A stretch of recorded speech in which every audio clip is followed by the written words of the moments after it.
Hello friends, પ્રસિદ્ધ એજ્યુકેટરમાં આપનું હાર્દિક સ્વાગત છે. આજે આપણે વાત કરીશું પેરિસ એગ્રીમેન્ટની, પેરિસ કરારની વાત કરીશું. હવે તે આબોહવા પરિવર્તન માટે સંરક્ષણ સંબંધિત કરાર છે. આબોહવાના પરિવર્તન એટલે ક્લાઇમેટ ચેન્જની જ વાત કરીએ. આપણે અગાઉના વિડીયોમાં જે ક્લાઇમેટ ચેન્જની વાત કરી, ક્લાઇમેટ ચેન્જ કોને લીધે થતું હોય છે? ગ્રીન હાઉસ વાયુને લીધે વધારે થતું હોય છે. તો એની આપણે ચર્ચા કરવાની છે. તો એનું શું કરવાનું છે? સંરક્ષણ કરવાની વાત થાય છે. તો વૈશ્વિક તાપમાનમાં ઘટાડો કરવા ગ્રીનહાઉસ ગેસીસના ઉત્સર્જન ઘટાડવાના કાર્ય સાથે સંબંધિત જે કરાર છે એ છે પેરિસ કરાર.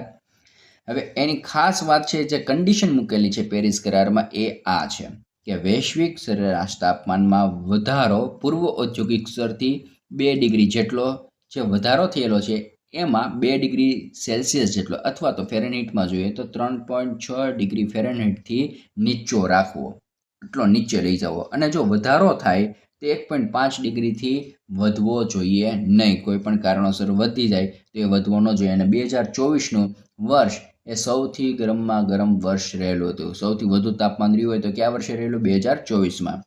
તો આ મર્યાદિત કરવાનું છે. 1.5 ડિગ્રીથી વધવું જોઈએ નહીં, એનું લક્ષ્ય છે. અને ફેરનહીટમાં જોઈએ તો 2.7 ડિગ્રી ફેરનહીટથી વધવું જોઈએ નહીં. હવે આ કરાર છે એ UNFCCC હેઠળ આવે છે.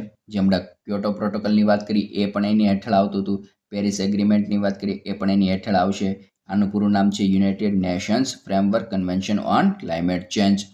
સ્થળની વાત કરીએ તો ફ્રાન્સના પેરિસ ખાતે આ સંધિ માટે, કરાર માટે બધા ભેગા થયેલા હોવાથી તેને પેરિસ કરાર કહેવામાં આવે છે. સમયની વાત કરીએ તો 2015માં ભેગા થયા હતા અને 4 નવેમ્બર 2016થી તેમનું અમલીકરણ થયું હતું. હવે જે સમજવાની જે બાબત છે, યાદ રાખવાની બાબત છે, અહીંથી શરૂ થાય છે. મુખ્ય જોગવાઈની બાબતો વાત કરીએ તો પહેલું છે NDC, નેશનલી ડિટરમાઇન્ડ કોન્ટ્રીબ્યુશન્સ. દરેક સભ્ય દેશે ગ્રીન હાઉસ ગેસીસના ઉત્સર્જન ઘટાડવા સ્વૈચ્છિક લક્ષ્યો નક્કી કરવાના છે. અને સ્વૈચ્છિક લક્ષ્યો જ્યારે નક્કી કરો એના 5 વર્ષ થાય તો ફરીવાર એ ભેગું કરવાનું છે, અથવા તો ભેગા મળીને એ અપડેટ કરવાનું છે. કાર્ય થયું કે નથી થયું, અથવા તો એને અપડેટ કઈ રીતના કરી શકાય એની ચર્ચા કરીને એને ફરીવાર અપડેટ કરવાની આપણે બાબત લક્ષ્ય તરીકે નિર્ધારિત કરવાની છે. એની પછી વાત કરીએ global stock tech. Global stock tech દરેક 5 વર્ષે વૈશ્વિક સ્તરે સામૂહિક પ્રગતિનું મૂલ્યાંકન કરવું. પોતાની રીતે તો કરવું, પણ સામૂહિક રીતે પણ 5 વર્ષે મળવાનું છે. ફાઇનાન્સની વાત કરીએ તો વિકસિત દેશો દ્વારા વિકાસશીલ દેશોને આ કાર્ય કરવા માટે એ નાણાકીય ભંડોળ પૂરું પાડવાનું છે. તો આ બાબતો એ તમારે યાદ રાખવાની રહેશે. આગળ આપણે ચર્ચા કરીએ ભારતના દૃષ્ટિકોણથી.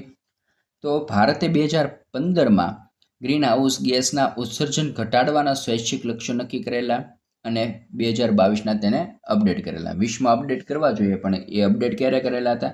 2022માં. અને 2022માં અપડેટ કરીને શું નક્કી કર્યું કે જેમાં 2030 સુધીમાં ગ્રીન હાઉસ ગેસના ઉત્સર્જનમાં ઘટાડો કરવો, બિન અશ્મિભૂત ઈંધણ આધારિત વીજળી ક્ષમતા વધારવી અને કાર્બન સિંક બનાવવાનો એ લક્ષ્ય નક્કી કરેલો, નિર્ધારણ કરેલું છે. હવે વાત કરીએ ગ્લાસોની 2021માં જે વડાપ્રધાન નરેન્દ્ર મોદી દ્વારા જાહેર કરવામાં આવી હતી એ 5 પ્રતિબદ્ધતાઓ કઈ કઈ છે? તેમાં 5 પ્રતિબદ્ધતાઓ અહીં તમારા સમક્ષ મૂકેલી છે કે 2030 સુધીમાં 500 ગીગાવોટ બિન અશ્મિભૂત ઉર્જા ક્ષમતા પ્રાપ્ત કરવી. 2030 સુધીમાં એ લક્ષ્ય નક્કી કરેલા છે.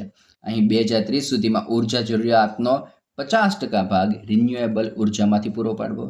2030 સુધીમાં કુલ ઉત્સર્જનના 1 બિલિયન ટનનો ઘટાડો કરવો. 2030 સુધીમાં અર્થતંત્રની ઉત્સર્જનની તીવ્રતામાં 45%નો ઘટાડો કરવો. અને 2070 સુધીમાં નેટ ઝીરો ઉત્સર્જનનું લક્ષ્ય પ્રાપ્ત કરવું. એટલે 2070 સુધીમાં ગ્રીન હાઉસ વાયુનું ઉત્સર્જન કેવું કરી નાખવાનું છે? નેટ ઝીરો કરી નાખવાનું છે. એ લક્ષ્ય નિર્ધારિત કરેલું છે. તો આ વાત કરી પેરિસ કરારની. Okay friends, thank you.